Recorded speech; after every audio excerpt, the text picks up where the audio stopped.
Public exams అదేమన్నా చాలా కష్టమా? అది చాలా సులభమైనటువంటి ఎగ్జామ్. దాంట్లో చాలా సులభమైనటువంటి క్వశ్చన్ పేపర్ ఇస్తారు.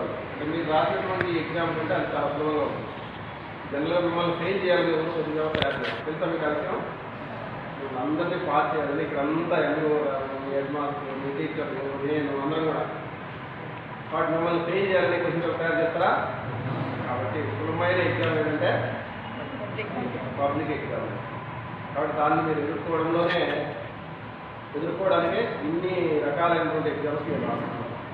బట్ అన్నీ రాశారు, సక్రమంగా రాశారు, మీకు మంచి మార్కులు వచ్చింటాయి. ఇక్కడ 2 సెక్షన్లు ఉంటాయి కూడా. ఏ సెక్షన్లు ఎవరు ఫస్ట్? ఒక అబ్బాయి క్లాస్ ఫస్ట్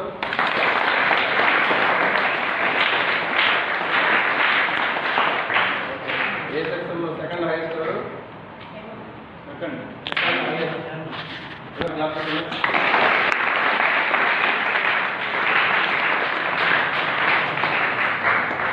ఏ సెక్షన్లో థర్డ్ హైయెస్ట్ ఎవరు?